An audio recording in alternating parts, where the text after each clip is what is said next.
Você gosta de brincar com água? Quem não gosta? Mas você sabe de onde vem a água da piscina, da mangueira, essa que você usa para brincar? Toda essa água vem do Rio Pardo.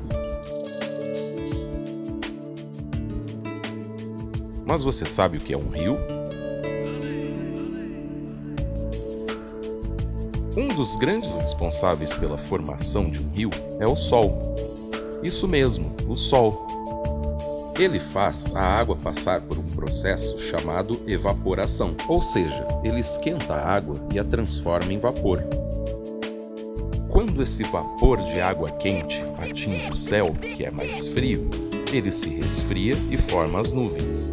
Quando as nuvens estão carregadas, elas passam pelo processo chamado de precipitação, a famosa chuva. Uma parte da água da chuva é absorvida pelo solo, formando o lençol freático, que é um reservatório natural de água. E outra parte desce do lugar mais alto do terreno, que é a nascente do rio, para o lugar mais baixo, formando um canal, que chamamos de leito. Esse canal devolve a água para o mar ou para outro rio. O lugar onde essa água é devolvida, damos o nome de foz. Então, tudo isso acontece novamente. A nascente do Rio Pardo fica no município de Pardinho, em um lugar conhecido como Serra do Limoeiro, e sua foz fica no rio Paranapanema. Da nascente até a foz, o Rio Pardo tem 264 quilômetros de extensão e passa por 15 municípios do estado de São Paulo. Por que é importante cuidar do rio? Sabe o suco e o lanche que você come quando vai à lanchonete? O que eles têm a ver com o rio? Tudo! O boi que virou o hambúrguer que está no seu lanche provavelmente bebeu água do Rio Pardo. E o pasto que ele come também foi irrigado com água do Rio Pardo. A laranja do seu suco e o alface do seu lanche também foram irrigados com água do Rio Pardo. A água que a sua mãe usa para lavar suas roupas também vem do Rio Pardo. Agora, imagine como tudo isso seria difícil sem o nosso rio.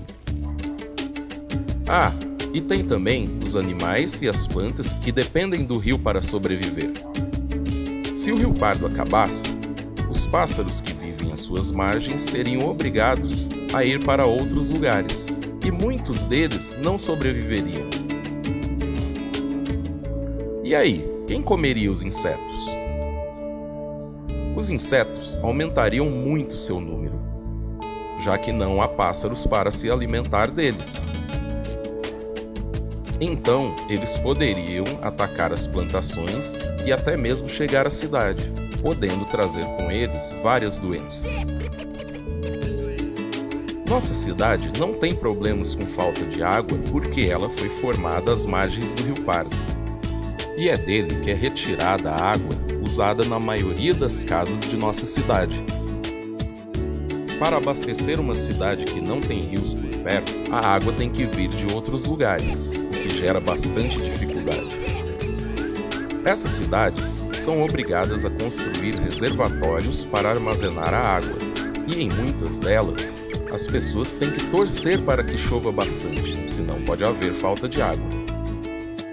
Alguns lugares que não têm rios possuem lençóis freáticos, que são reservatórios naturais que ficam embaixo da terra.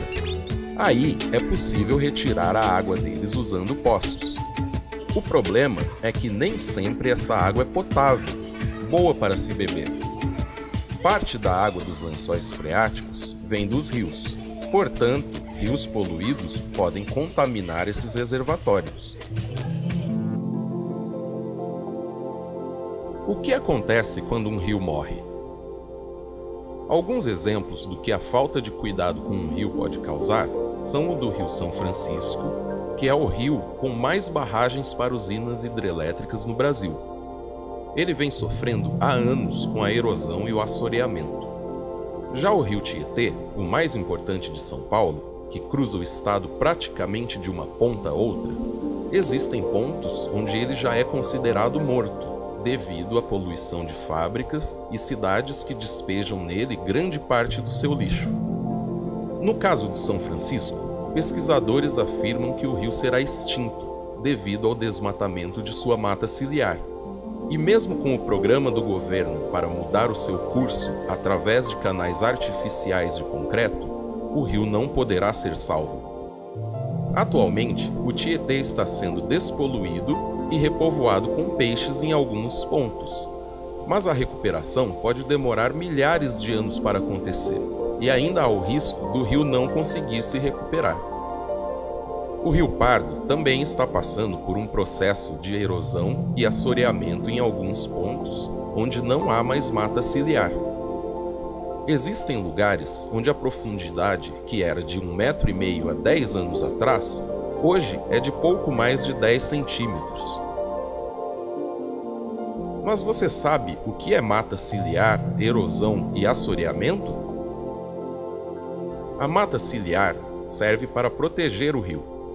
Ela forma uma barreira que impede que a água da chuva carregue terra, pedras e lixo para o seu leito. Ela evita também a erosão das margens do rio. Erosão é a ação, principalmente da chuva, que causa danos às margens do rio, levando a terra, lixo e pedras da margem do rio para o seu leito. Assoreamento é a diminuição do leito do rio, que resulta na diminuição do volume de água, podendo até fazer o rio secar. Portanto, a falta de mata ciliar causa a erosão das margens, que leva ao assoreamento do rio. Mas como eu posso ajudar a cuidar do rio? Você já parou para pensar onde vai parar o lixo que é jogado no chão? Assim como a água do rio, a água da chuva sempre corre do lugar mais alto para o lugar mais baixo. O asfalto e as calçadas das ruas impedem que a água penetre no solo, então ela ganha força e arrasta todo o lixo que encontra pela frente. E esse lixo vai parar em um dos pontos mais baixos da cidade, o Rio Pardo, ameaçando a vida de animais, plantas e até a nossa própria vida. Além disso, o lixo pode entupir os bueiros, causando enchentes, pois a água fica impedida de seguir seu caminho até o rio. Por esse motivo, mesmo que o lixo for separado e estiver embalado, é importante que ele esteja em um lugar adequado para a coleta, para que a chuva não possa levá-lo ao rio. Uma outra coisa que pode prejudicar muito o rio é o óleo de cozinha. Sim, esse que usamos para fazer batata frita. Depois de usado, ele não deve ser descartado na pia. Ele pode ser armazenado em garrafas PET e enviado à reciclagem. Remédios vencidos também não devem ser jogados no lixo. Eles devem ser entregues a um posto de saúde. Nossa cidade tem uma estação de tratamento, onde a água suja é devolvida limpa para o rio. Mas essa estação tem um limite de capacidade. Se a poluição aumentar muito, a estação de tratamento não conseguirá tratar água suficiente para abastecer nossa cidade. Se começarmos a cuidar do rio agora, nunca faltará água e o ambiente se tornará mais sustentável.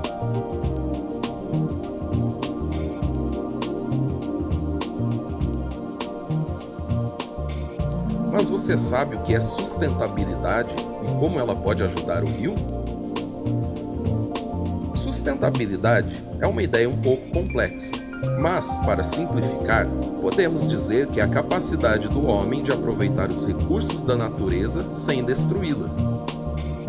Para cada coisa que o homem retira da natureza, ele repõe ou recicla para que as gerações futuras também possam desfrutar dela. Um exemplo de sustentabilidade pode ser descrito mais ou menos assim.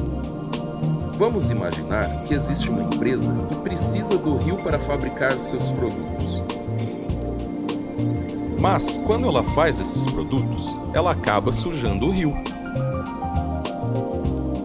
Uma empresa sustentável trata a água que ela mesma sujou antes de devolvê-la ao rio.